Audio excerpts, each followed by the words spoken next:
time, in 1972, I went to Singapore. And my objective was to sit down with Kuan Yew and talk about a country that was about to be built on human capital, attracting the best and brightest from around the world to come, number one. And number two, to provide stability, he had to educate his own population so they wouldn't be second-class citizens to expats. To me, in many ways, his ideas for a country reflected in some ways of your ideas for a company. Am I right? Am I wrong? There are a lot of similarities in that the man was a very strong man, and he was in a position, as he describes, if you don't know, Kuan Yew is a remarkable man because he took basically a mosquito-infested backwater in which he's in the middle of the heroin drug trade triangle, and he created a vision and built out that vision in which it would be the place in Asia that companies wanted to be in, that families could be raised in from people from around the world. And in order to do that, he had to have what I would vision in which there was a firmness of the type of behavior that was necessary so that there was a strictness in terms of a definition of what a good citizen was. And he built out that good citizenship. And at the same time, he did that in a way which respected all the different cultures, so and the differences in people. So people from all over Asia could be educated and continue to speak their language and be educated in their language as well as English.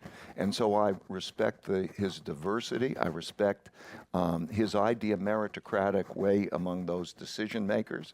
And I respect the notion of good citizenship at the same time as there's, that sort of discipline at the same time as that there's this egalitarian way of operating to bring people up. So, yeah, to be compared with Kuan Yew is a tremendous honor because to me, he's been a hero from, I think he's probably the greatest leader of the last, 50 or 100 years. He's certainly one of them. And so I guess the fact that I admire him and I got to know him.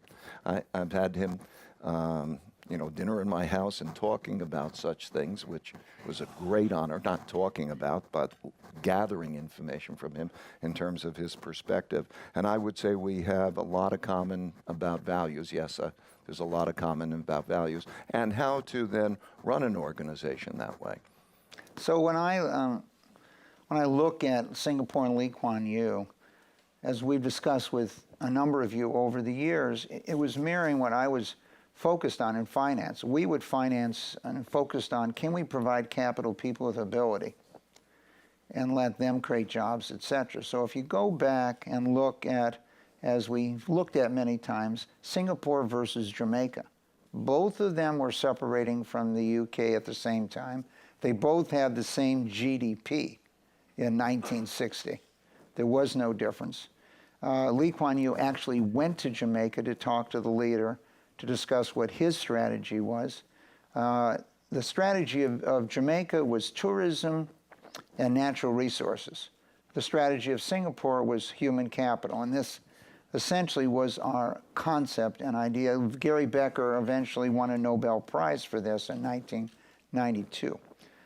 And so if you look at them today, no one would compare today Jamaica and Singapore. And so this is an example how it worked for a country, but give us a little more ideas of how it worked for a company called Bridgewater.